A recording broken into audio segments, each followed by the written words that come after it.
This is Spencer of the MacGuffin, and today I'm joined by Gabriel Iglesias. Try and get that out there. Gabriel. Yeah, exactly. Yeah. The star of Fluffy, which I guess you would describe as a concert film. I don't know what the best term. I guess the best and the most honest way to describe it is a comedy concert film. Yes. It's about an hour and a half long. Which I want to. I mean, we don't have to spend too much time on it, but I wanted to quickly ask, what was the difference like in terms of the experience of filming this versus, just a special? Because, I mean, I've obviously seen specials of yours and stuff like that on Comedy Central and whatnot. I'm just curious if there is a lot of practical difference in terms of making it on your behalf, or is it just a larger scaled version of what you've done It's before? Basically a larger scale version of what we've been doing. I've had the same director since day one, Manny Rodriguez. Manny directed my first 1 hour special, Hot and Fluffy. He directed I'm a Fat and Fluffy, then Aloha Fluffy, and then of course I get this opportunity to do the movie. And the film company had their directors that they wanted to use, and I said, no, we got to use the guy that I've been using. He knows me. The horse that got you there, whatever. That's the horse that got me there, and that's the horse we got to go with. So it was Manny, and it was also Bruce Ryan who built all the sets. He built and designed all the backgrounds for all the specials. And this is the big one. Yeah. This was the big one. It was a scale model of the Golden Gate Bridge. Yeah. It was beautiful.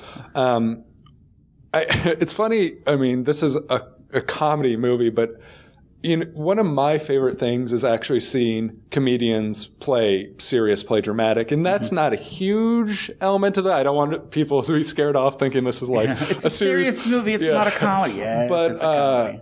I found that to be actually some of the most interesting stuff in the material, and even right off the bat when you're doing the flashback to, when your parents met and your childhood and stuff like that, where your mother, I don't know if this is factual or just dramatic for the movie, but you have like a moment where it hints at, domestic abuse occurring prior to meeting your father. Rough situation before my dad came in the picture. And that was like a moment of honesty that I was both shocked and impressed to include in the movie. And there's other stories and stuff that you talk about that are very deeply honest. Because that's not exactly the way you would want to. How do you start a comedy? Really? That's how you're going to start it? I mean, it was something that you could have easily just glossed over and not included in that intro. But it was like, wow, that seems like a very honest detail. Why else would you include that? I think that needed to be established because of the fact that my mom was still married when she met my dad. Yeah, that's true. And I didn't want people to think that, this lady's just out there running around Fair enough. Whatever reason. I mean, she had her reasons. And, I thought it was important for people to understand her position at that time and why she was looking for a way out.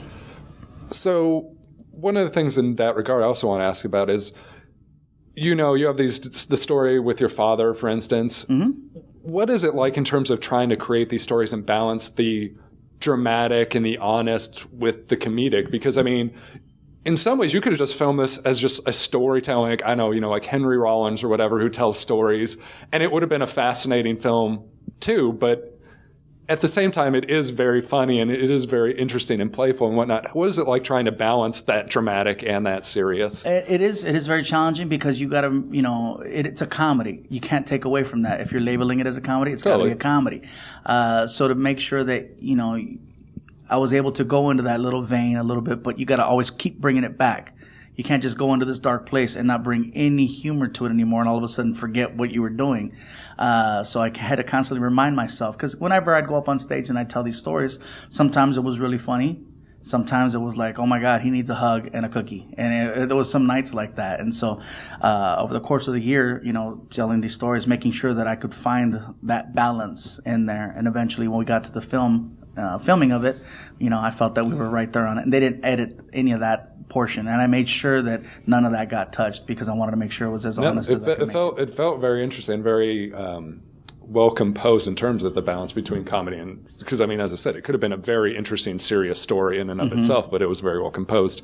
One of the other things I want to talk about is your stepson. Not just because it's such a funny story when you're telling it, but I also found it very interesting that you seem to be very proud as a stepfather. Is that something that took you a long time to get used to? Is it something that, you've come to see as a significant portion of yourself? Because it seemed like a very important element of you and of it is, and yes, it did take a little while to get to that point. You don't just step in there and all of a sudden take over as a daddy and go from day one, oh, it's all good and gravy. It took a while. I mean, just when I got together with my girlfriend, I wasn't very hot on the idea that I was getting myself into a relationship that had a pre-started family attached to it. You know what I mean? And so that it did take a little while. It did. And of course, I was catching heat from my family, and they're like, what are you doing? You have all the options you have. This is the route you're taking. And I'm like, but she's cool and he's cool. And so it took a while to get to that point to where we're at now, obviously. And it's, now we're cool. We're great. I mean, it's awesome. And he was at the screening the other night. And I'm like, well, where do we take it from here? It's interesting, too, because it's not just like you've come to terms with it. It's something that you actively seem proud of. I mean, I think there's even like a credit at some point that says like to all the stepfathers or something like that. And I think it's important to tell a positive story about step-parents because step-parents have always been labeled as the bad guy. They never get the good credit. They always get they came in and like even the horror movies. They made a movie called Stepfather. It's like remade it too. And they remade it. It's like step parents always get the bad rap, but it's like there's so many positive ones that have made differences and have stepped into those shoes when the other one wasn't there. And so I think it's about time that someone does say something positive because there is.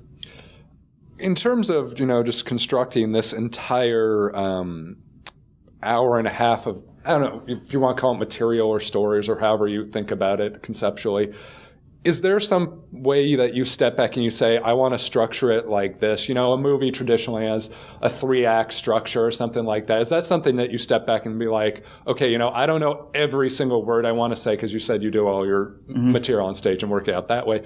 Was there like sort of like, I want this initial point sort of is my goal for the first act. Here's where I want to reach it with the second act. And then I want to bring it home with like your father's story or something like that.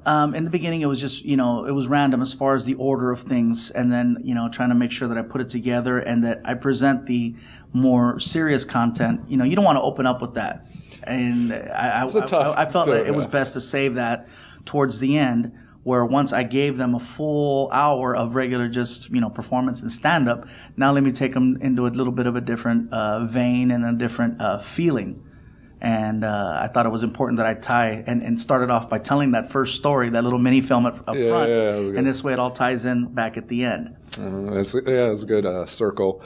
One of the interesting things for me to observe at the Q&A last night was sort of like the interaction between you and your fans. Like there seems to be, I don't know what you want to call it, a familiarity, almost like they seem to embrace you as if you are somebody they know and see every day. Like they treat it as like a general friendship. And I mean, obviously you're very cordial to them. You treat them well and all that sort of stuff. What is it like in terms of that developing and sort of what has that experience been like as you've progressed through your career? Because it really seems quite unique in terms of like, it seems magical at times because it's like the effect on that I'm having on some people is like, wow, I think at times I feel like Santa and there's little kids around and they're like, Santa! Like that's kind of like the best vibe I get. I mean, and to watch a grown man with his kids totally just flip and geek out and start shaking. My God, I'm fumbling with the camera. Got to get a picture. I mean, it's that's not like a rock star vibe. That's like a familiar, just excited, like, man, this guy makes me happy. And, it's an amazing feeling. And in the beginning, it was just, oh, hey, you're that guy. That's how it started off. It started many years ago. Hey, you're that guy. And then I was like, you're that Iglesias guy. And then it was Fluffy. And then it was just like every time a special would come out, the response from it was getting bigger and bigger and bigger. And now it's, like I said, it's to the point where... Do you think it's because of your honesty or your openness about yourself and your flaws? I think it is. I think it is because a lot of times people say, you remind me of a cousin. You remind me of a friend. You remind me of an uncle. You remind me of somebody that I remind them of. There's either the personality or the look or the smile. Something connects them to a positive memory.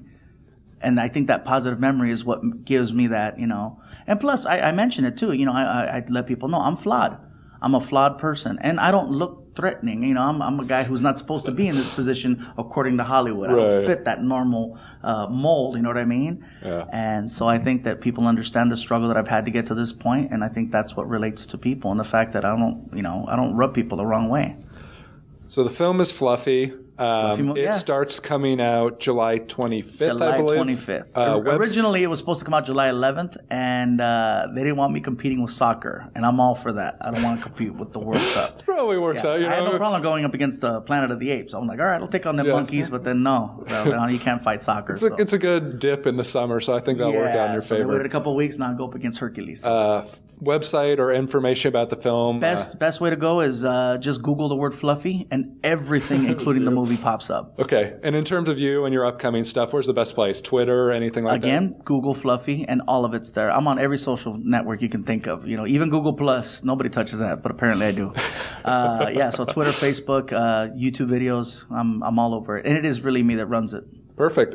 Thank you so much for joining me, and I wish you the best of luck with the film. Thank you. T-1000 can't stop me. I'm on fire tonight. Magneto can't stop me. I'm on fire tonight. Even Zod can't stop me. I'm on fire tonight. It's tight, don't even try to bite the side style. Mr. Spock can't stop me. I'm on fire tonight. The Wrath of Khan can't stop me. I'm on fire tonight. The Borg can't stop me. I'm on fire tonight. Because I've got space game and it feels alright.